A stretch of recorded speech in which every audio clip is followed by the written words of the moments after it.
Salam əziz beşincilər. Bugünkü mövzumuz sözlərin sətirdən sətrə keçirilməsi qaydasıdır. Uşaqlar, yəqin ki, aşağı siniflərdən heca haqqında məlumatlısınız. Hecalar neçə yerə bölünür? Məsələn, açıq hecalar, qapalı hecalar, üstü örtülü, üstü açıq hecalar, saf hecalar. Artıq hecaların növünü bilirsiniz və onu da bilirsiniz ki, bir sözdə neçə sait hərf varsa, o qədər də heca var. Bugün isə bizim mövzumuz uşaqlar, sait tərkibində saitləri müəyyən etmək, eyni zamanda həmin sözləri sətirdən sətrə necə keçirmək olar və mürəkkəb sözlərin sətirdən sətrə keçirilmə qaydasını öyrənməliyik.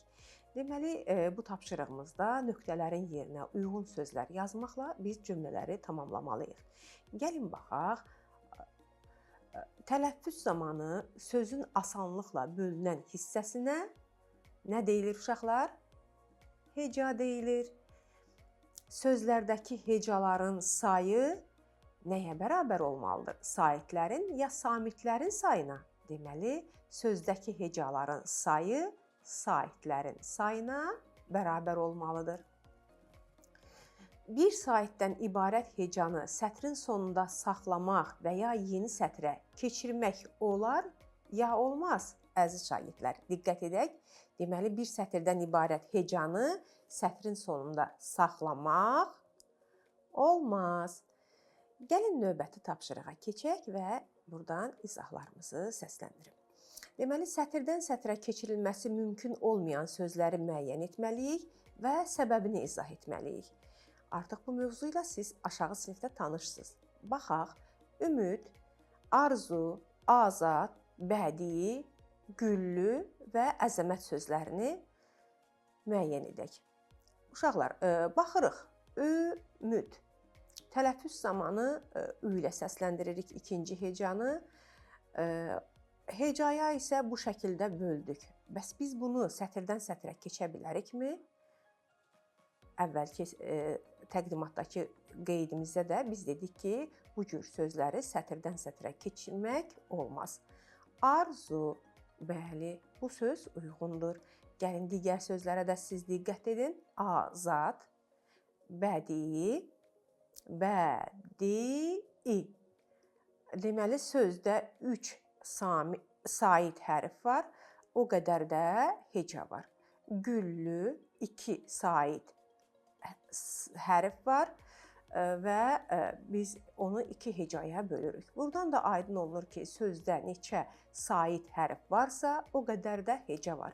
Uşaqlar, bəzən elə olur ki, hökm sözünə biz diqqət etsək, hökm 4 hərfdən ibarətdir.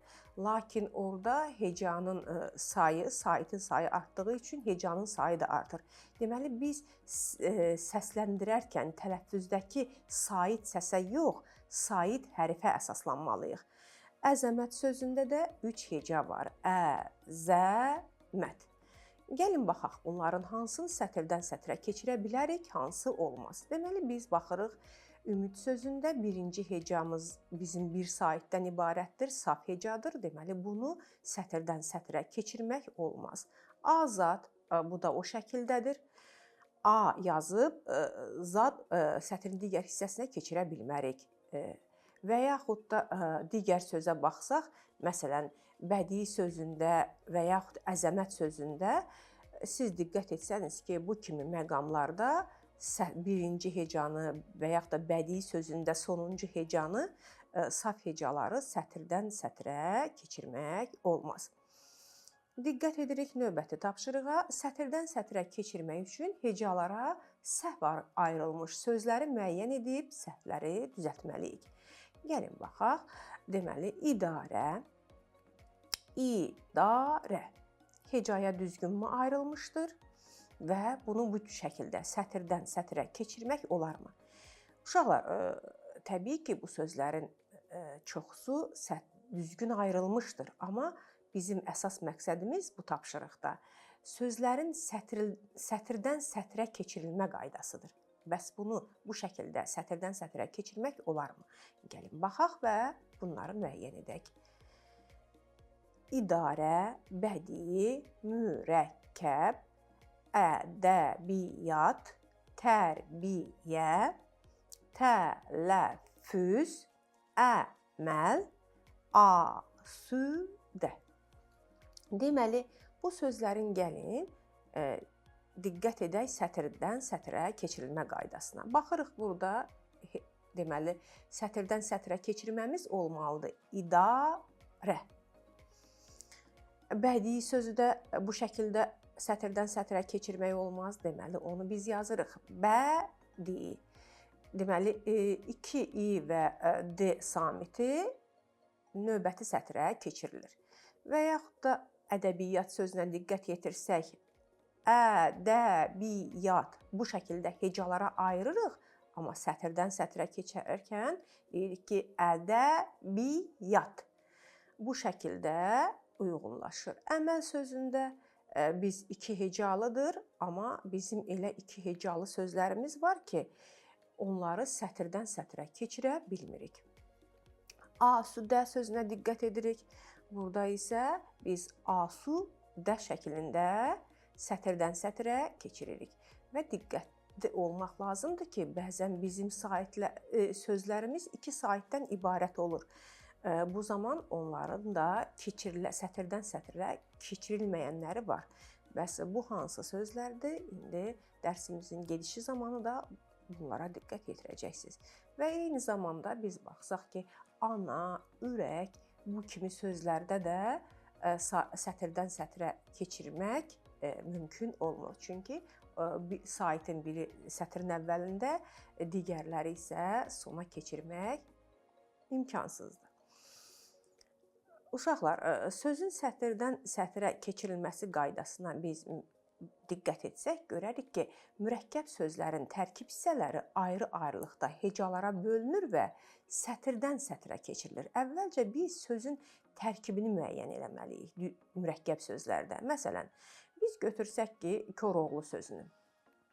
Koroğlu. Bu şəkildə onu hecalara ayırmaq yanlışdır. Çünki bizim sözümüz 2 sözdən ibarətdir. Kor, oğlu. Deməli, o zaman sözümüzü bu cürdə hecalara bölürük. Kor, oğlu.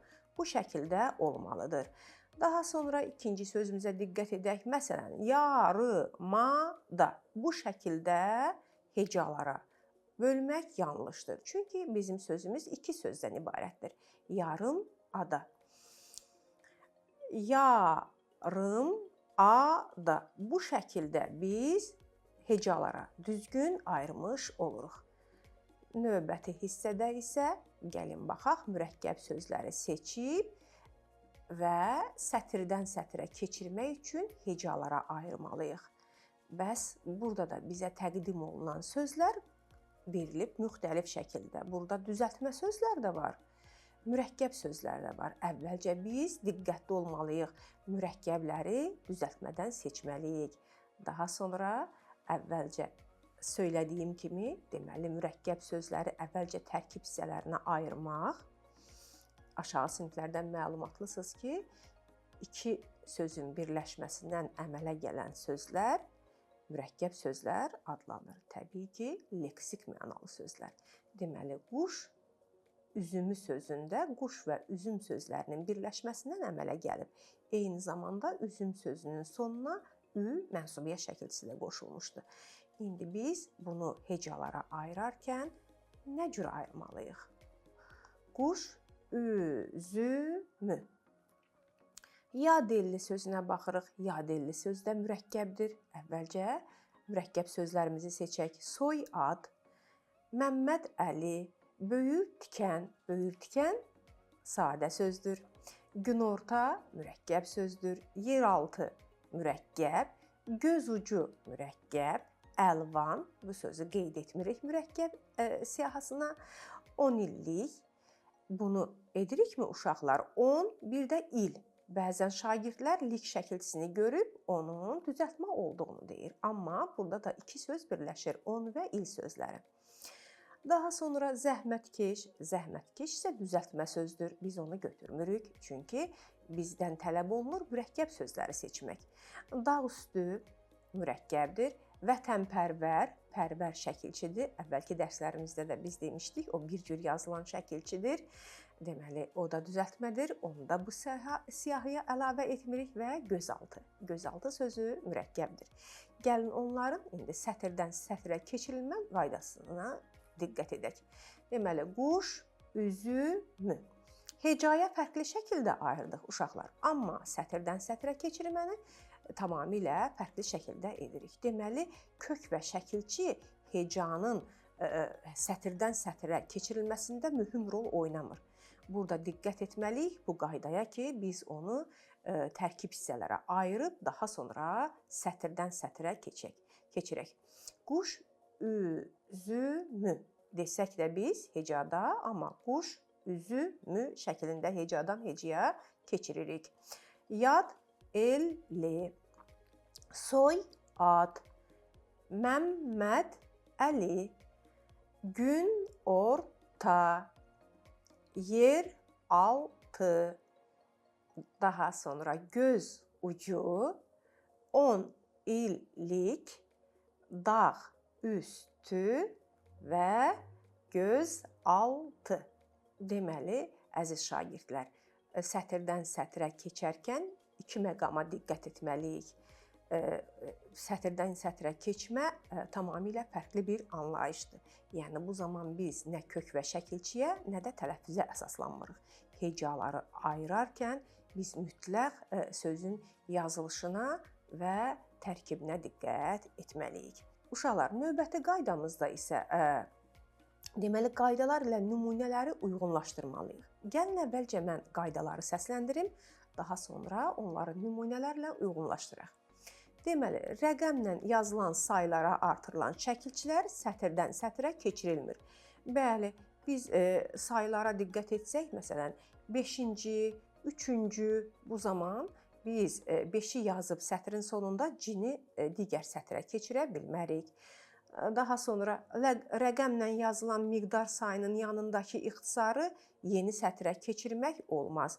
Məsələn, dilimizdə rəqəmlə yazılan miqdar sayları var ki, onların yanında kiloqram, santimetr, bu tip sözlər işlənilir ki, onu da sətirdən sətrə keçirmək olmaz. Məsələn, 150 kiloqram, 5 santimetr. Bax, bu tip sözlərdə diqqətli olmalıyıq. Daha sonra adların bir hərfdən ibarət qısaltmalarını sətrin sonunda saxlamaq olmaz. Bundan başqa abreviaturaları da, yəni hecalara ayırmaq olmaz. Bir saitdən ibarət hecanı sətrin sonunda saxlamaq və ya yeni sətrə keçirmək, bax, bu qaydalar heç biri olmaz. Bunun üçün diqqətli olaq, gəlin düzgün və yanlış variantlarımıza diqqət edək.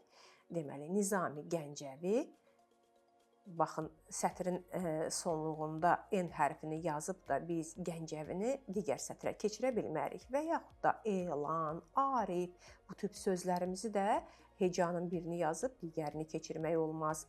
150 santimetr, gəlin yanlış varianta baxaq, bax, bu şəkildə olmaz. Və 5-ci sıra sayına da biz baxırıq ki, bu şəkildə də olmaz. Bəs bunları biz öz qaydalarına uyğun şəkildə necə uyğunlaşdıraq? Deməli, birinci qaydamıza D variantı uyğun gedir. İkinci variantımıza isə C variantı uyğun gedir. Üçüncü A variantı, nəhayət dördüncü qaydamıza B variantı uyğunlaşır. Siz də evdə bu tip nümunələri hazırlayaraq qaydaları daha da möhkəmləndirməyə çalışın. Əziz şagirdlər, bununla da heca ilə bağlı və eyni zamanda sözlərin sətirdən sətrə keçirilməsi ilə bağlı mövzumuz sona çatdı. Sağ olun, növbəti dərsdə görüşənə qədər.